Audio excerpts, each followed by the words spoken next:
Ladies and gentlemen, are you ready? Shit's about to hit the fan. Welcome to Unsanctioned Thursdays on Wrestling with Freddie.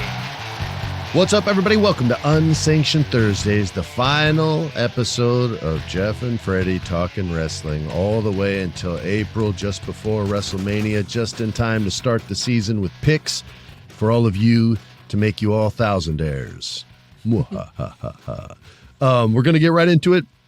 Our producer, Alex, awesome guy, awesome producer, also served his country, ex-Marine. We love him for all these reasons and more. He's going to read your all's questions for us or hit us with your voicemails if you left us those. And we're going to get right into it because it's a short episode. Let's roll.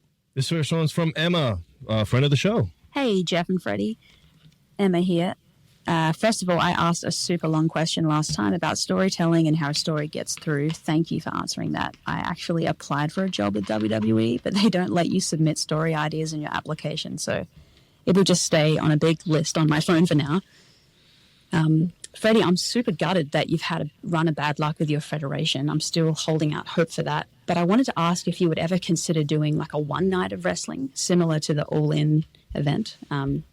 Do you think you could tell compelling stories in one night? I know that you're keen to like have it on TV, but could you sell the event online somewhere? What do you reckon? Well, first of all, thank you for continuing to rock with us. We appreciate you for that. We were just talking about Australia in the last episode. So I know you're from Australia, so shout out to you. And if that's not an Australian accent and it's something else, it's because you lived in another country for a long time. She's going to be like, no, it's English, but I've lived in Paraguay for 3 years. That's the only way it's not Australian. But could be Kiwi, you're right. But yeah, first of all, thank you for your condolences. And I've thought about it. It's not the dream scenario, right? And I'm kind of trying to get the dream to just do a one-off, and it's super doable. But that's less storytelling than that's more just showcasing matches. Much harder to tell stories in one night, although some promotions actually can do it.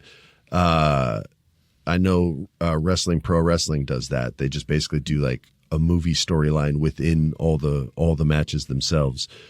But that's just not the style that I would bring to the table. The style I'm bringing to the table is more a series type show. So yeah, I could do it. Would I do it? Maybe if the itch just gets so bad and I'm like, I just got to produce a wrestling show, then yeah. But otherwise, I think I would hold off on that for now. Alex, take it away. Very cool. This next one's from Cat Dog. Cat Dog? This is Cat Dog from Ohio. Who would win in a Punjabi prison match between Freddie, Jeff, and Alex? I liked all the gimmick stuff, like the WWE Spirit Belt and all that other shit. Yeah. Can Freddie still do a rope swinging thing? The rope swing of death? Is that what he said? Can I do a rope swing of death? His voicemail cut off, but yeah. So who would win in a Punjabi prison match in a three-way? Hands down me, because I'm evil. You know, you guys are good guys, you're family men, whereas I got nothing to lose. I would use all the weapons. I would destroy you guys, and I'm a coward. I would run out of the ring as soon as I can in a quick way. Yeah, I wouldn't sell it like all slow up the Punjabi. No, I'd be right up that thing. I'd win hands down. I'm relentless. All right, I have to tend to agree with Jeff here. However, if I could still pull off the rope swing of death, oh yeah, you guys would be in some serious shit. It's just I'm almost 49 years old, and the rope swing of death just isn't in my arsenal anymore. You know, I can do the seesaw of death.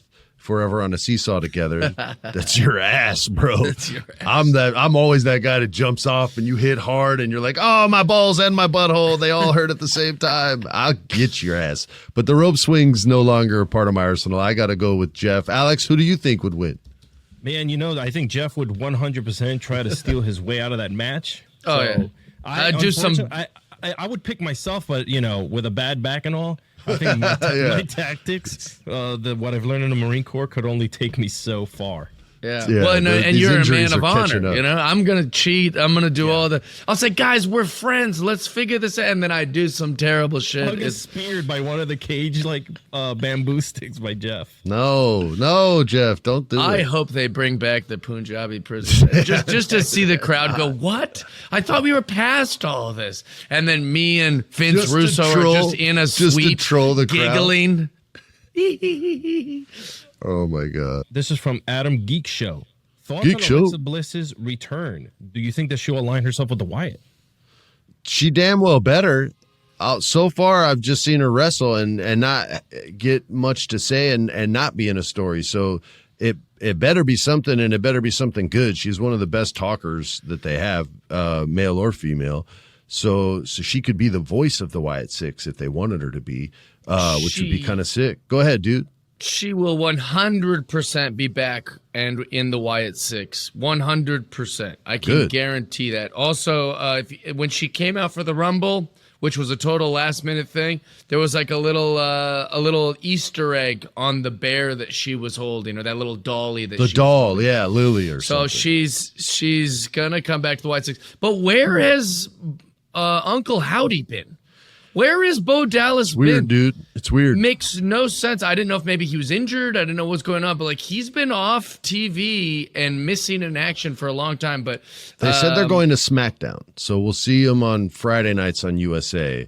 And I hope they have something for us. It's been weird and abrupt, man. It was just sort of like, here they are and now they're gone. It is very, very strange, Alex. Very strange. Next Very question. strange. But we did have a flash on the screen. There was like a weird thing that happened. So there's more Easter eggs happening. So I think it's definitely going to. I always miss these. I'm just too friggin' old.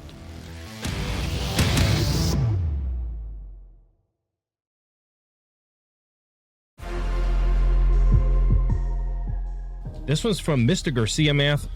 Super quick. What's your favorite breakfast taco, both of you? Oh, bro, this is a 35-minute answer. I got to give you like the Cliff's Notes. All right, dude. Breakfast. I live in LA. Breakfast tacos are a real thing, and we take our shit seriously out here. You go to any food truck and get breakfast tacos or breakfast burritos, and every time you go to one, you'll be like, "Oh my God, this is," with your mouth full. "Oh, this is the best taco I've ever had. You got to try this taco." That's really hard. If you're limiting it to breakfast taco being just eggs, potatoes, and salsa and bacon, that's a traditional breakfast taco. If you need just like a quick, easy one, Home State does a good one. Otherwise, you got to taco truck it.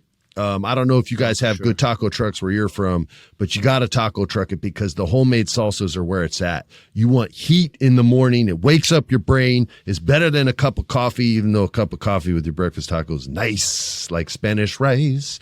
But yeah, definitely if you're going traditional, got to get it off a food truck. If you're just going tacos in general, because you're a gangster like that and maybe you're a little hungover, then yeah, again, taco truck's the way to go. But you have to have good taco trucks in your neighborhood, and there's not a lot of good Mexican food nationwide. So I feel for you if you're in a tough spot.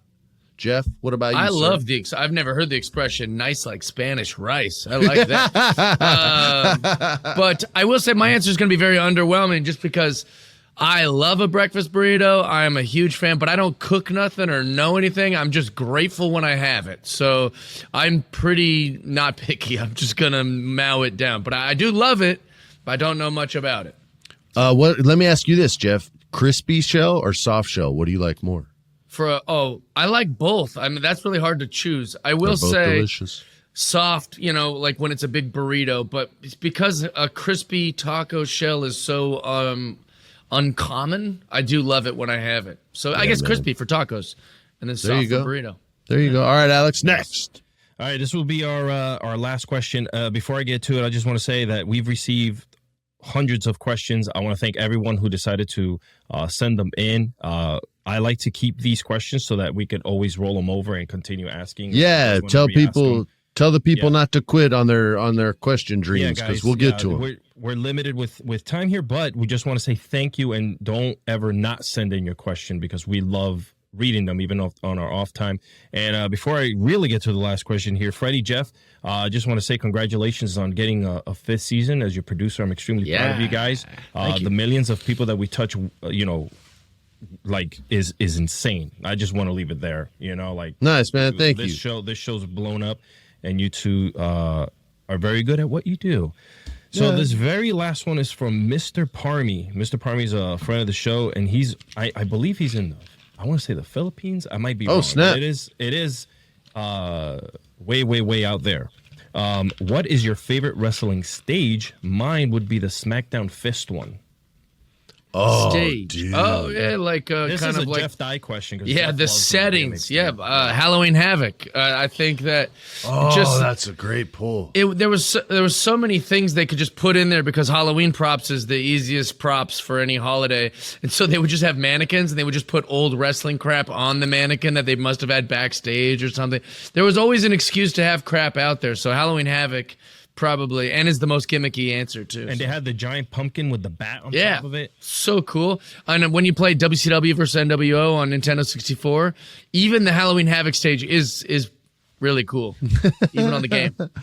I'll probably have to go with Jeff on this one, but I feel like I remember a time where the Stone Cold music hit and the glass shattered and he actually came through glass. Like he came through a panel. And I remember being like, yo, that was so friggin' hardcore. Yeah, that to me was like pretty much the greatest entrance ever because he matched his music, which was just crazy to me. Yeah, so that would be my favorite one. But aesthetically, I think Halloween Havoc. Yeah, I agree with Jeff. Someone sent me a great HD image of Stone Cold Steve Austin walking out, and I don't know what it is. I guess hopefully Alex will know this, but it was just this great still shot of Stone Cold walking down the ramp, and behind him was this huge skull. And it was, I think, just a picture. It wasn't like 3D or anything, but just a skull that said Stone Cold and him walking in front of it, and it was like the sickest setup for because now they can just do it 3D digitally or whatever, but this was actually someone had made a giant skull for him to walk out. It was pretty cool. Yeah, he has the greatest walk of all time to the ring for me. Undertaker second. I'm prisoner of the moment, but I want to say Penta's number 3. But yeah, dude, his walk is number one for me. It always has been, dude. Sidestep. That's dude, and he does the hand for one hand in front of, like, he's just so gangster. Like it reminds me of Eddie, so maybe that's why I love it so much. But it's just badass, and he owns it, and it's super cool. You guys are super cool too. Thank you for listening to your super cool hosts and your super cool producer. We're all super cool. I hope you guys have a great little break from us. Sometimes you just need a break. You know what I mean? You guys need a break from us. We're getting on your nerves. We understand, and we'll be back in April. Peace. We love you. This has been a production of iHeart's My Cultura Podcast Network. For more podcasts from iHeartRadio, visit the iHeartRadio app, Apple Podcasts, or wherever you listen to your favorite shows.